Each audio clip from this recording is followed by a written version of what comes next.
direkt mbrëmjen e djeshme për të parë më pas edhe parashikimet nëse i keni gjetur apo jo. 8 skuadrat që kualifikohen direkt për në fazën tjetër të Champions janë Arsenali dhe Bayern Muniut, Liverpooli, Tottenhami, Barcelona, Chelsea, Sportingu dhe Manchester City. Ndjekim pak parashikimet e djeshme. 8 shija jote. Ju mund mos merrni shumë për bazë, po unë i kam studiuar këto. Arsenal Bayern të paprekshme, normalisht. Real Madrid i treti, Liverpooli katërti, u jap dhe merr ditje. Newcastle në vendin e 5, Chelsea i 6, Barcelona e 7 dhe Manchester City në vendin e 8, sipas me janë 8 skuadra që shkojnë në 8. Ledio. Unë nuk kam përshtuar asgjë, vetëm doja të pyes Enrikon si del Pafos Slavia Praga sot. Si s'ke përshtuar, je njësoj me Teçën e... Jo, Teçja për mua zbret Newcastle nga 8 vendet e para. 6 të parat që ndrojnë siç janë. Zbret Newcastle dhe futet Barcelona në këtë Teçe dhe me shumë mundësi mendoj që City mund t'i marrë vendin Chelsea-t. Okej, faleminderit shumë. Afër ishit. City nuk ja mori vendin Chelsea-t. Ja mori Realit. Po ja mori Realit. Ose më saktë Reali i la vendin City-t. Unë për vete do me thënë Tottenhamin kam gabuar, Sportingun po ashtu të dyja që nuk i prisja, unë prisja Realin dhe Newcastle-in në Teçë. Në kohë reale, renditja ndryshonte, ishte si burs. Po prandaj e tham që këtu, se përveç dy të parave, të gjitha të tjera ishin në diskutime. Dhe ndeshjet, futbolli prandaj është i bukur, mëse është edhe i paparashikueshëm, se po të parashikosh që fiton gjithmonë njëris... Pak jam parë se më esmeralda kam thënë që kampionët do mbeteshin për në play-off, do ngelesh një jashtë Teçes, Parisi nuk e di pse kisha të bindjen, ndoshta nga forma dhe realisht ngel jashtë. Pak javë më parë ke thënë, por pak javë më parë ke insistuar që Reali me Alonso ishte problemi i Realit, por sot kush është problemi i Realit? Kushuriri Zelenskit. Po, shiko, kam idenë që ju, mund ta gjykosh, nuk e gjykon dot njëherë Arbeloan, vetëm për një arsye shumë thjeshtë që ka shumë pak kohë, më pak se 2 javë. 3 ndeshje duket vetëm një ka fituar nga 3 ndeshje që është në... Okej. Po, unë poshtë në 2 ka humbur. Në Kupën e Champions ka fituar kampionat. Dhe fitojnë kampionat. Shiko, me që e nisëm me Realin, unë mendoj se... Po e nisa, ajo ishte surpriza e gjithë ndeshjeve të tjera. Shiko, në një projekt... Plus minus ishin thuajse të pritshme. E ke parasysh kur fillojnë punë të re, ka një periudhë e quhet ajo pjesa e trajnimit, që në... Po mëson ai. Që në punët në Shqipëri e bëjnë për të mos të paguar, ndërsa në Europë është pjesa ku ti mëson dhe përshtatesh. Po, prova, pra.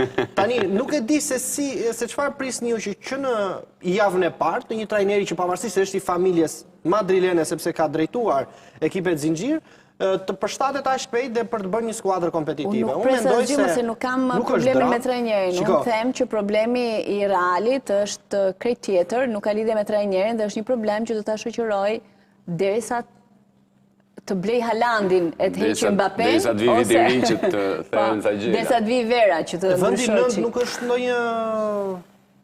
Ne po flasim për një pretendente për titull, pra që tani nëse Reali nuk arrin të mund Benficën që e kanë mund gjithë skuadrat e mëdha, çfarë po pretendon pastaj?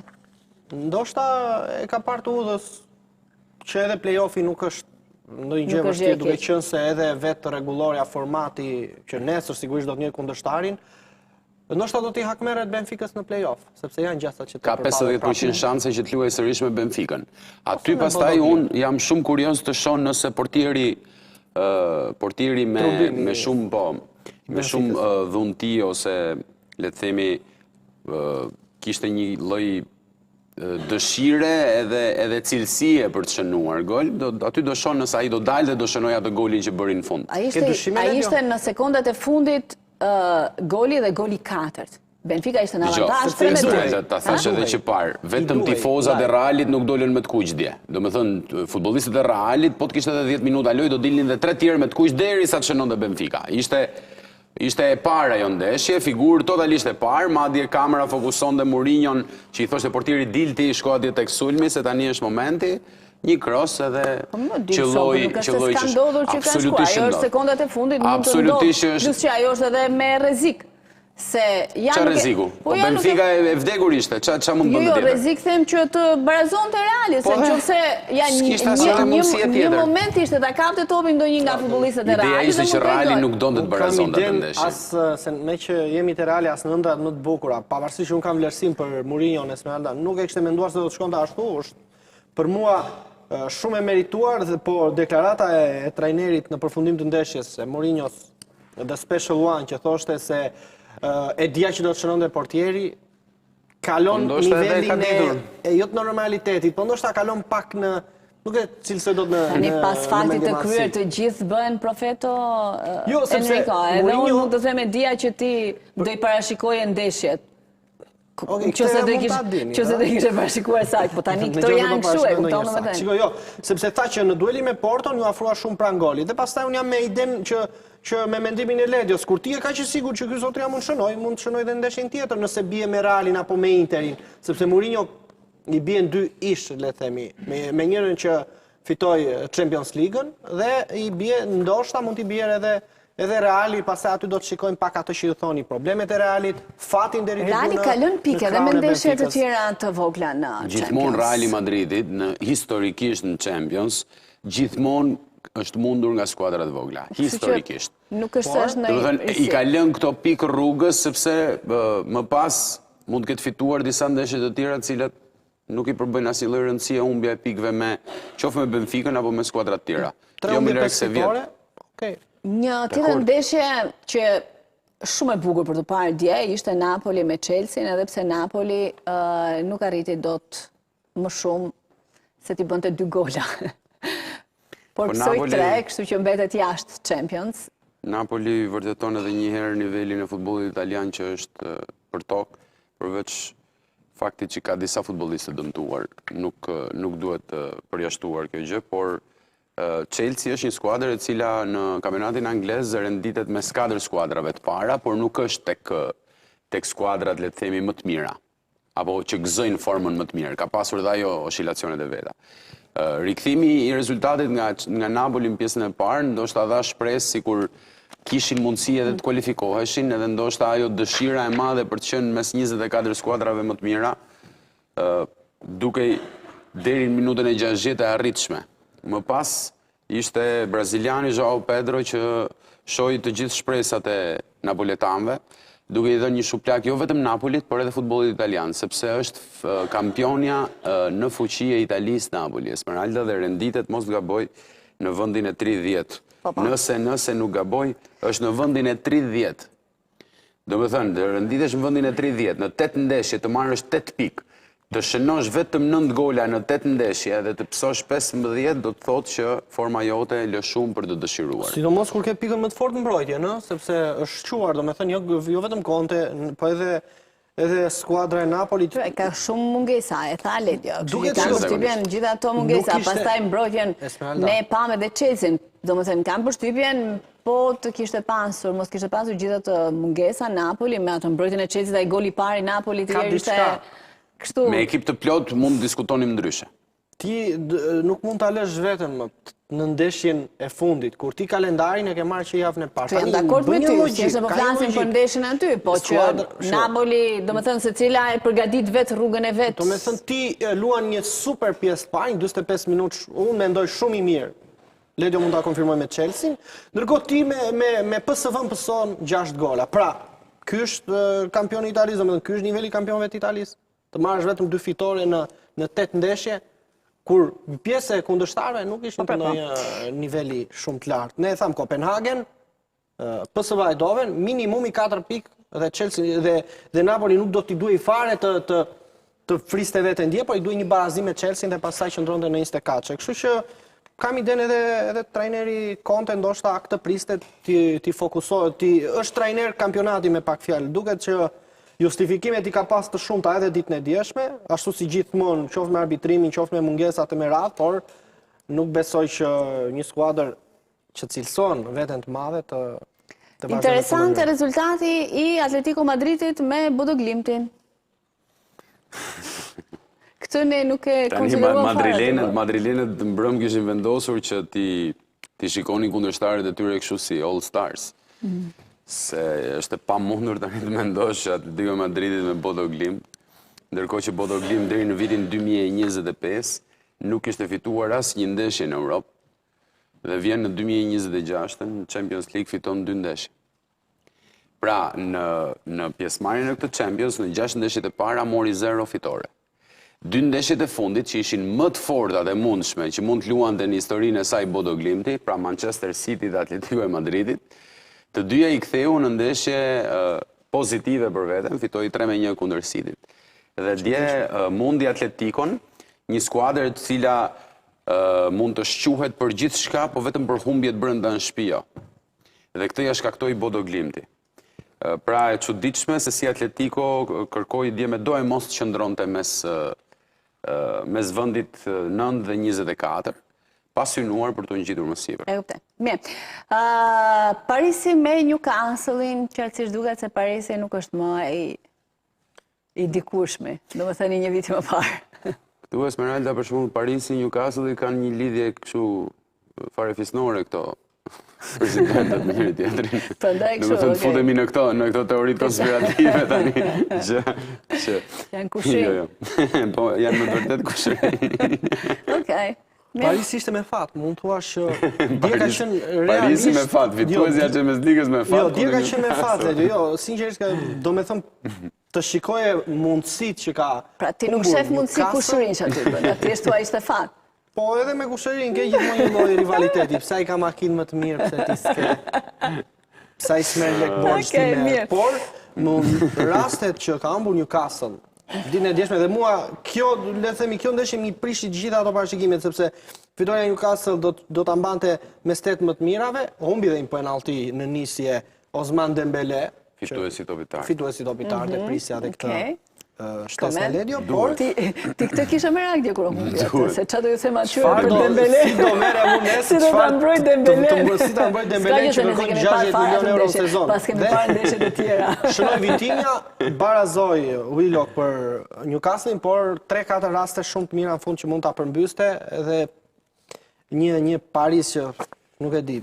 Besoj që tani duhet patjetër që të rikthehet asaj ati sistemi që përdori vjetë Luis Enrique. Leti ose e kishe merak Pafosin, dje 4-1 Pafosi, 4 gola. Prandaj pra, e pyeta Enricon edhe nuk më ktheu përgjigje. Monaco, që do me thënë të dyja ekipe që ishin të paparashikueshme në mënyrën se si kanë luajtur dhe në ato çfarë kanë performuar.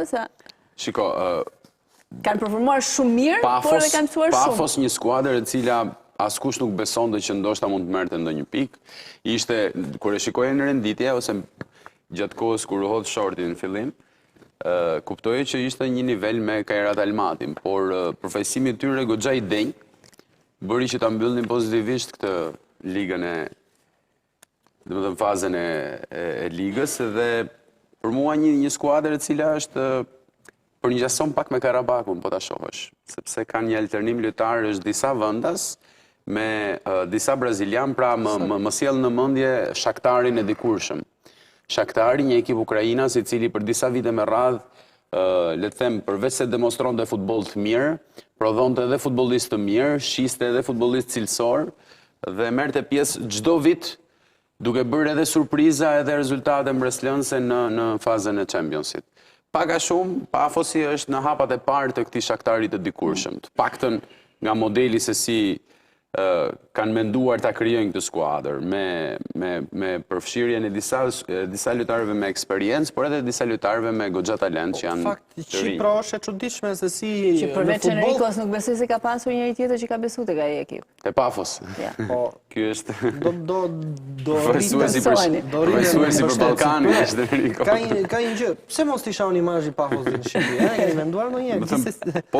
Po ta vësh re, Pafosi është skualifikuar për 1 gol në mbrëmjen e djeshme. Nëse do arrinte të shënonte edhe 1 gol, do ishte mes 24 më të mirave. Dhe ai portieri Ukrainas, Kushuriri Zelenski, mund ta kishte çuar golin dëm dje. Kështu sa e bukur gjitha edhe skuadrat e vogla, domethënë kanë luajtur me llogari. U duaj gol avarazh dhe e kanë arritur, pavarësisht se një pjesë e tyre janë kualifikuar apo. Mua më bën shumë çudi Çipra, nuk e di ku e gjen mbase në aspektin ekonomik janë mirë, se Apoeli sezonet e shkuara ishte pjesëmarrës në Champions League përballej me Realin në fazë grupesh me skuadra të tjera dhe ka një lloj historie, nuk janë në nivelin e shteteve që mesatare mund të them kështu, por kur ka një kombëtar aq dobët nuk e di domethënë se sa mirë kanë zhvilluar futbollin vendas. Qoftë Apoeli, tani Pafos, çdo vit del një skuadër dhe çuditërisht nga Ballkani shumë e vështirë. Kur flas Ballkani, unë e kam tek vendet shqiptare, shumë e vështirë për të pasur një skuadër që të paktën na përfaqësojnë në Champions League. Nuk e di vetëm Shkëndija apo e bëri në të ardhme. Nuk plotësojmë asnjë kusht për Champions League. Unë them ne jemi dobët në aspektin ekonomik. Unë gjithmonë do jem fans i kësaj çështje. Se përmendë pak lekët e Dembeles. Si janë këto lekët e ekipeve? Sa vlejnë? Jo, për të kuptuar pastaj atë çfarë po kërkon nga ekipet tona. Do një të arrini Esmeralda, do një të më kundërvjeni mua për çështjen e vlerave? Jo, nuk po të kundërvjen. Thjesht po të them që sa duhet të investosh në një ekip që të ecësh, se nuk ecet me as me para borxh, as duke mos paguar futbollistët për muaj të tërë. Këtë e kisha. Për këtë po të pyesja që sa vlejt? 1.4 miliardë euro, ja, do e thoshte Ledi. Reali Madridi dhe është jashtë tetëshes. Ka që Reali Madridi. Ka rëndësi, po është jashtë tetëshes, po është prapë është brenda. Për këto ekipet e mëdhaja. Por unë mendoj po të shikoni tetëshen, përveç Sportingut që është aksidentalisht aty, gjithë pjesa tjetër janë skuadra që kanë vlerë të lartë ekonomike, me ulta është 800. Sportingu Lisbonës nuk ka vlerë të ulët, është gati 500 milion euro. Mirë, është sa ngrasi. Gati sa Juventusi, më. Krahasuar me të tjerat, okej, normalisht ka drejt Enrico, sepse Enrico e krahasoi me top 8 që në është sa gjysma e tyre. Arsenal 1.3, Bayern gati 1 miliard, Liverpool 1 miliard, gati 900 milion Tottenhami, Barcelona 1.1. Vje në sy ekipet angleza, betën 5 angleza aty, dhe të 5-ta zbrit edhe më poshtë shikoj anglezët e tjera. Newcastle, vendi i 10, i 15 i Premier Ligës e ka buxhetin ose vlen 712 milion euro. Ndërkohë Juventusi me Interin që janë ekipe historike në Itali dhe në Champions janë më poshtë se Newcastle. Dje Esmeralda e shpjegon dhe mjaft qartë. Ekipi më me vlerë është Reali Madridit. Pastaj vjen Arsenali. 1.4, 1.3. Po Chelsea 1.2, do me thënë. Edhe City është 1.3. është City 1.3, pastaj Chelsea. Po. Edhe vjen Paris Saint-Germain, Barcelona e me radhë. 1.2. Barcelona më gjysmat e këtyre i ka borxhe një si skuadër. Do me thënë po të shritet në gjysmë. Trajneri i Villarrealit, mbrëmjen e djeshme, përpara ndeshjes, tha vetëm 2 fjalë që më bën shumë përshtypje për mënyrën se si po zhvillohet futbolli vitet e fundit dhe çfarë roli po marrin skuadrat angleze. Një skuadër mesatare në kampionatin anglez ose e renditur mes 10 skuadrave të dyta arriti që të blinte lojtarin më të mirë që kishte Villarreali, Jeremy Pinon, në një vlerë stratosferike me një pagë 2 fish se sa ofronin skuadrat më të mira spanjolle. Pse e tha ai këtë? Kjo do të thotë që në La Liga, sot është e pamundur që ti të mbash një lojtar, sepse vinë skuadrat të Championshipit, që është kategoria e dytë angleze, dhe të barazojnë ofertat e skuadrave, 5 skuadrave më të mira në Spanjë për të blerë lojtarët të cilët dalin rishtazi nga ekipe si qoftë edhe Villarreali.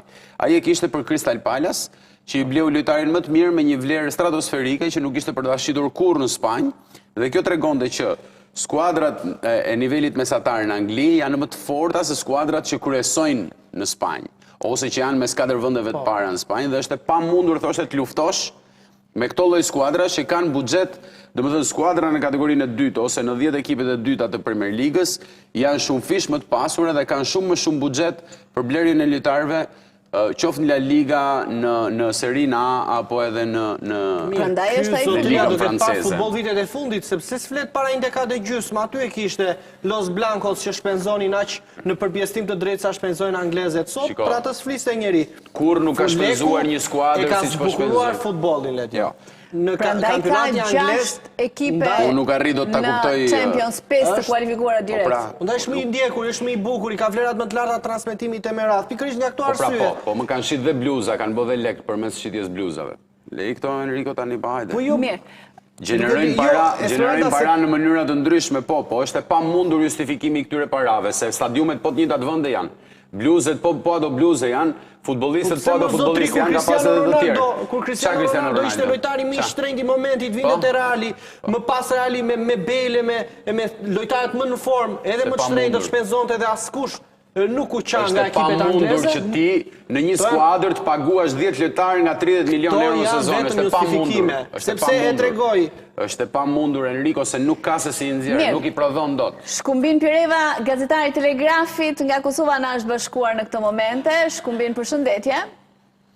Përshëndetje Esmeralda, përshëndetje edhe për djamë në studio. Faleminderit shumë që e sot me ne. Top 8 ndonjë surprizë apo e pritshme? Po realisht me shiku top 8-ën besoj që ka surpriza. Besoj pajtohen të gjithë, pasi që mbetja jashtë ekipëve si Real Madridi, Paris Saint-Germain apo edhe Interi, janë me kuptu që ka pas befasi.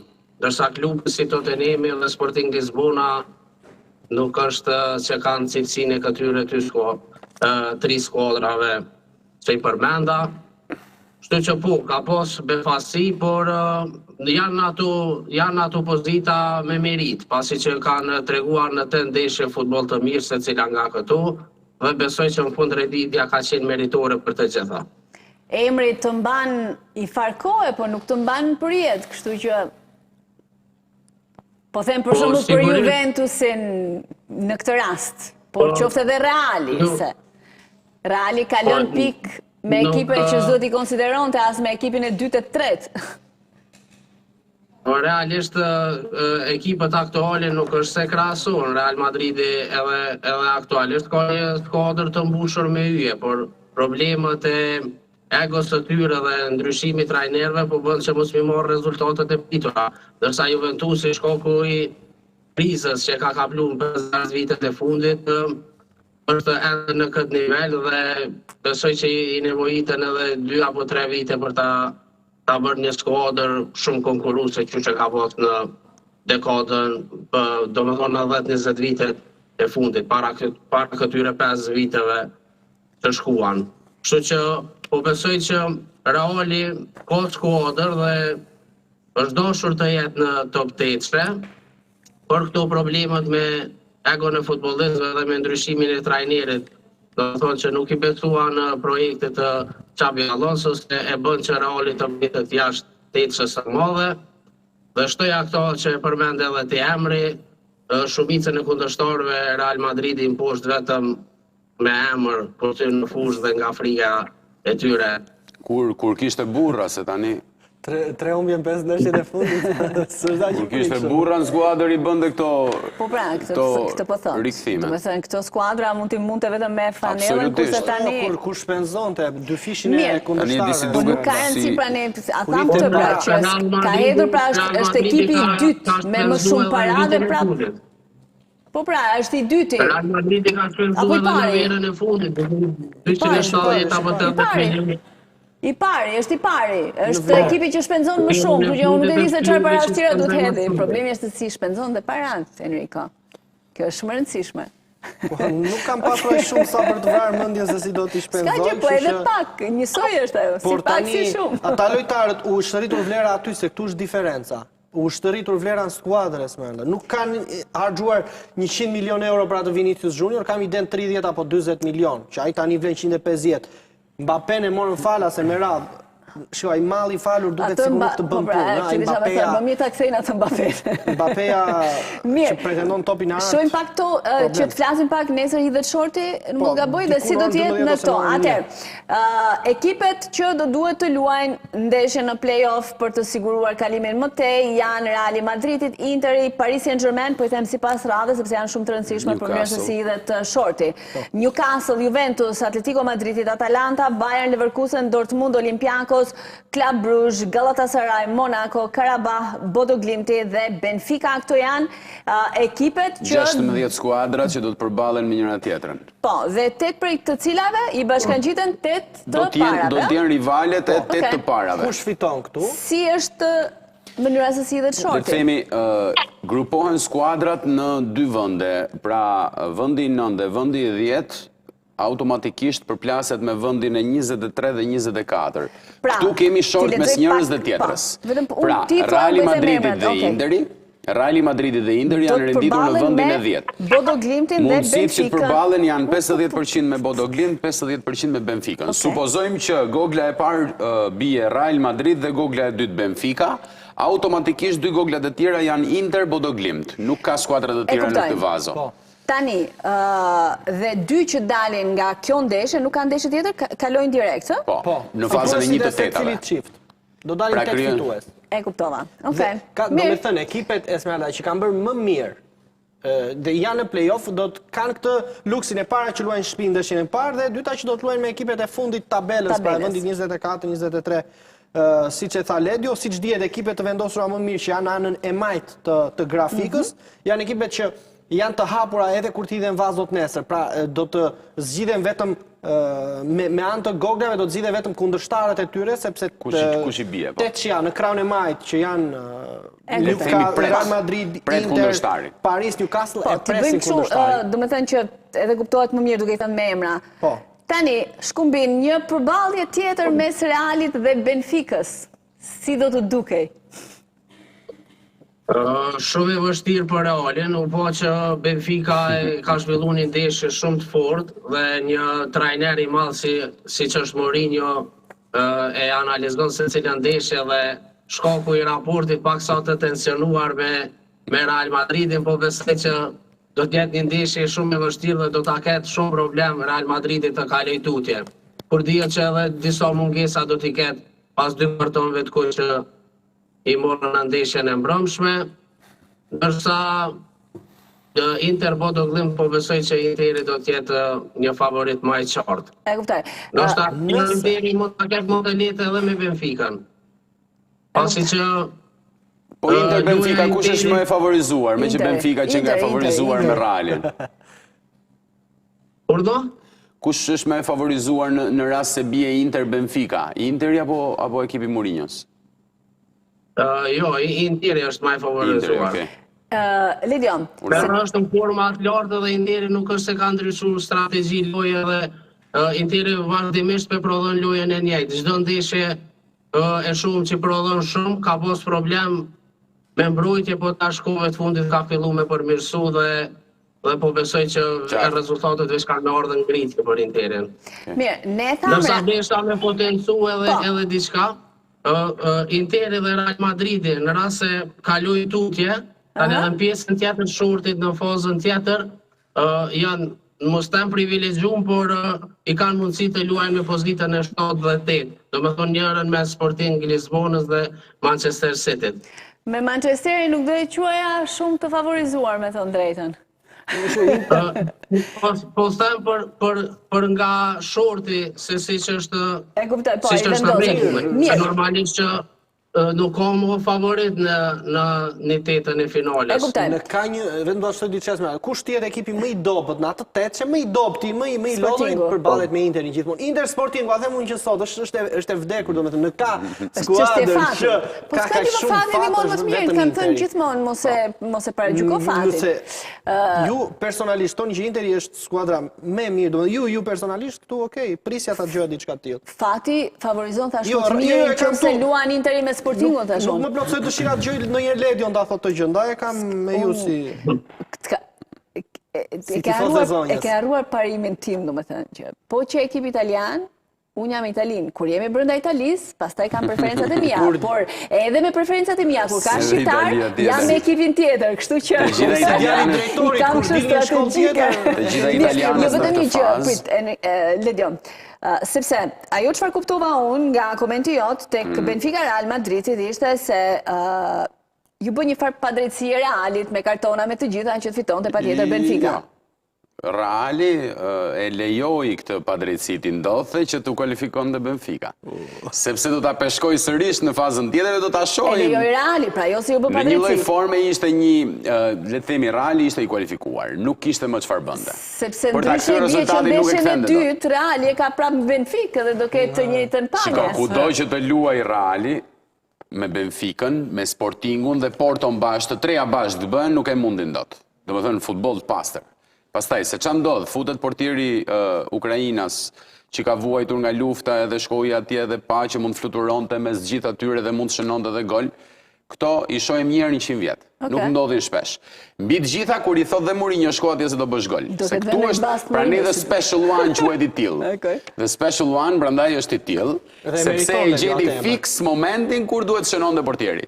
Gjithsesi, për mos u ndalur shumë te kjo se kjo është hipotetike. Po sigurisht pra një Kjo koment. është ajo çfarë unë mendoj duke parë ndeshjen. Ishte një koment Është vetëm sepse gjykimi im mund të dhe mos ndodhë e që merr duke qenë se ndeshja e parë e Realit është në shtëpi në Madrid, ndeshja e dytë do të jetë në Benfica dhe mund të shohim të njëjtin imazh që pse për shembull Esmeralda do shpresojmë që të shënoj sërish trupin. Një si Bodo Glimt që vjen të mposhtë një ekip të Madridit, pse mos mposhtë dhe skuadrën tjetër e pastaj në shtëpi dihet se kush është.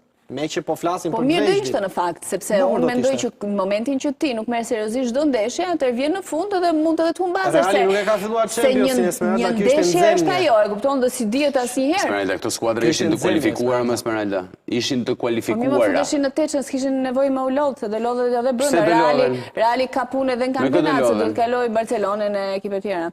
Mirë, atëherë të dytat në bazë të kësaj bie që Paris Saint-Germain dhe Newcastle, që janë renditur të 11-ën dhe 12-ën, të përballen me Monakon dhe Karabakun. E sigurt është Karabaku për shembull është këtu te Karabaku me vlerën që ka Karabaku, se nuk e diskutuam që parë, mund të ishte një ekip shqiptar. 28 milionë euro vlen Karabaku. Jemi shumë pak. Ti domethënë mund ta thosh Shkumbini ku janë vlerat e ekipeve në Kosovë, po ne nuk shkojmë shumë se 7 milionë. Shkumbin, si janë vlerat e ekipeve? Njësoj është edhe në Kosovë, 8 milion sillen klubet më të lëshme, kështu që po besoj që alo kena diferencë.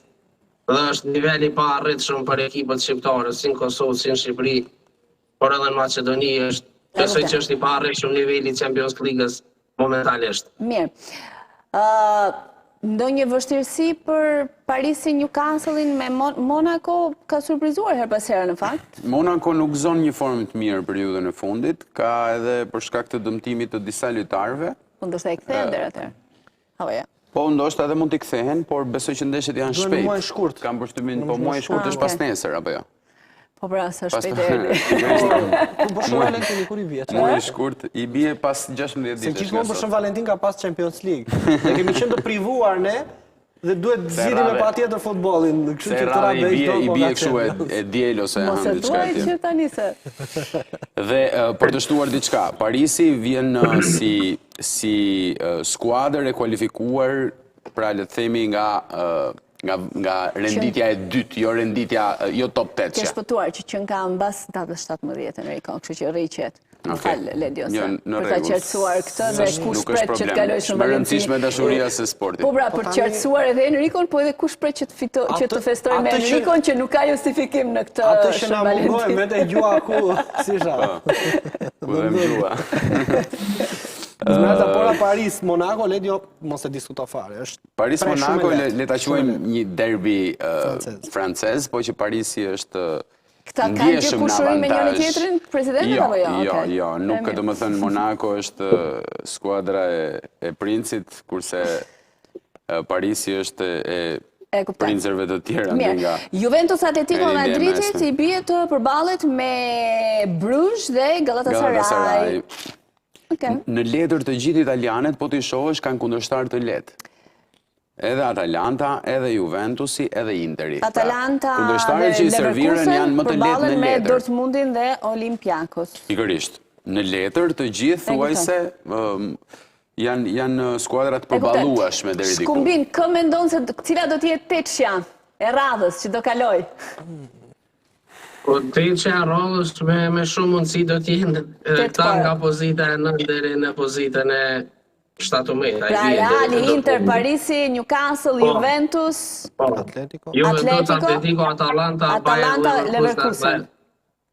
Me shumë mundësi do të jenë këta, po sigurisht që nuk reasohet do një befasi, por është shumë e vështirë pasi tani në këtë fazë, si që thamë edhe më herët, fillon mu loj ma burrërore dhe favoritët nuk është se lëshojnë aq lehtë teren, nuk ka shumë kalkulime ndeshje dhe me dy ndeshje ekipët e mëdhaja janë shumë privilegjuara, pasi edhe i luan ndeshjet e kthimit në shtëpi një rezultat pozitiv në ndeshjen e parë në udhëtim, një fitore minimale në ndeshjen kthyese i kualifikon tutje, kështu që po besoj që me shumë mundësi do t'jenë nga pozita e 9 deri në pozitën e 16 ekipet që do t'i bashkohen tetëshës së parë. Interist tjetër ti Shkumbin? Sepse më duket si Nëse ndodh, jam interes sigurisht. nëse ndodh kjo që thot Shkumbini, i bie që pjesëmarrja e skuadrave të tjera, ose më sakt, nëse kualifikohen gjitha vendet nga vendi 9 deri në 16-in, kthehemi praktikisht në formatin e vjetër. Pra le të themi kualifikohen ato 16 ekipet që renditen nga 2 vendet e parë. Po mirë, shumë po e rëndësishme është edhe pjesëmarrja gjatë kësaj kohe, Absolutisht, është përndajë shumë e madhe për edhe ka diçka. Absolutisht. Në sezonën e kaluar kemi pasur Parisin që ka qenë në pozitën e 24 dhe ka fituar në fund trofeun. Por këtë sezon fatmirësisht ose fatkeqësisht që duhet ta quajmë, nuk është se ka ndaj skuadër të nivelit që janë poshtë pozitës 16 që mu cilësu favorit në këto ndeshjet e play-offit. Nëse kish me qenë Juventusi, Parisi, Real Madridi, poshtë pozitës e 16, sigurisht që pse Benfica për shembull që mundi Realin e Madridit, një ndër konkurrentet kryesore, mund të jetë ajo skuadra që i shënon 4 Realit se mos i shënoi edhe tjerëve nga 3 paktën. Po se kështu është logjika. Na e potenciuam në fillim që Benfica është një kundërshtar i vështirë dhe nuk do ta ketë lehtë as Real Madridi as Interi, por ekipat e mëdha po besoj që janë favorit. Tash futbolli luhet në kurs. Kishe diçka? Po jo, doja të thoya diçka e para për mua njëra Atalanta uroj që të eliminohet sa më shpejt nga Champions, vetëm për mënyrën e turpshme se si ka luajtur, është mposhtur nga Royal Unioni ditën e djeshme 1-0 dhe është mposhtur me përmbysje nga Athletic Bilbao dhe unë them mund të ishte shorti më i lehtë për një skuadër që e kishte shumë të thjeshtë Esmeralda. Me 13 pikë, do me thënë para 2 javësh, Atalanta ishte në teçe, ishte në vend 3-4, do të merrte 6 pikë dhe do të ishte të renditur mbas Bayernit. Vetëm se ka një gjë. Atalanta, po ta shikosh, nga mënyra se si nisi dhe kampionatin, por dhe Championsin, do me thëmë, në Champions ka qenë pak më mirë, po si nisi kampionatin duket se ka ardhur në rritje. E ka marrë vetë shumë. Nuk jam me Enrico në këtë rast, që nuk mund të tolerosh ndeshjet kur ti je kualifikuar, siç bëri Atletico mbrëm, siç bëri Reali mbrëm. Nuk është më Champions. Royal Unioni është debutuese. Nuk është më Champions. Këto ndeshje më kujtojnë javën e fundit kampionatit shqiptar të futbollit dikur para shumë vitesh. Kur kishim futbollist me 20 gola dhe në 2 ndeshjet e fundit dilnin 7-6 edhe 8-5. Për mua dhe Leverkuseni nëse bie me Dortmundin është, do të thënë vetëm që për mua do të ngelet jashtë garës, besoj Leverkusen nëse bie me Dortmundin është për mua i eliminuar. Pastaj këto ekipet janë pra si bie të ndeshën dy të parat që dalin në grup, po them nëse është Reali dhe Interi ndeshën faza tjetër po thua.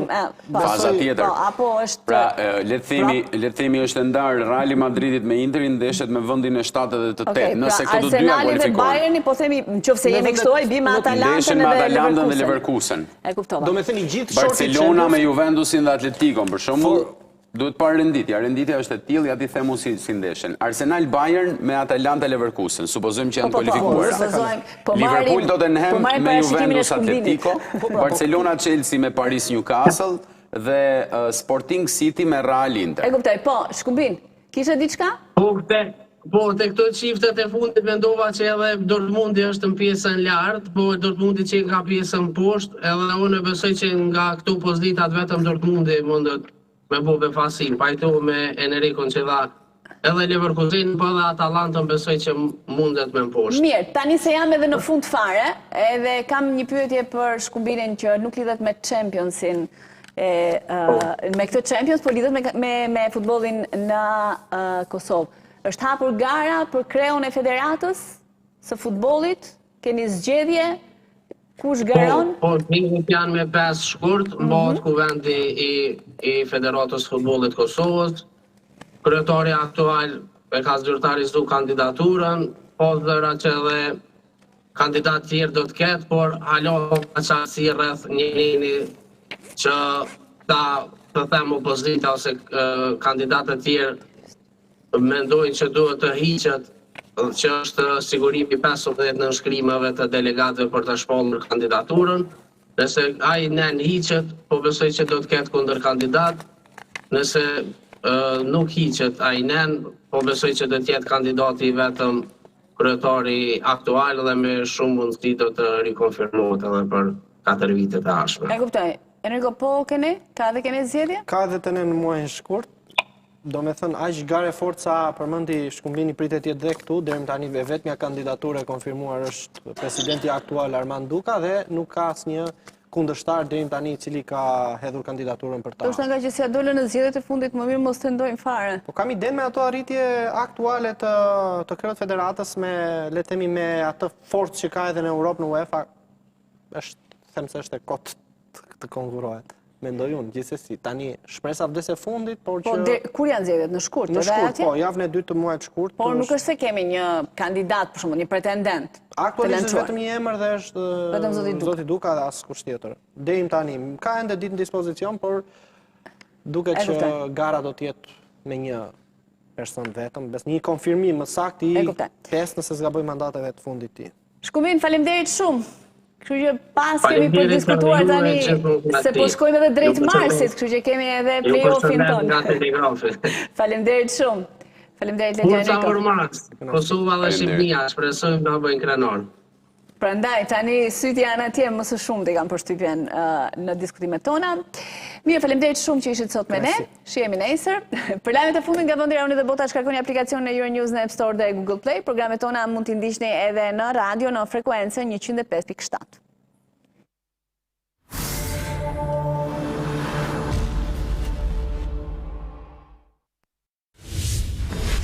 Nga e hëna në të premte në orën 11 në Euronews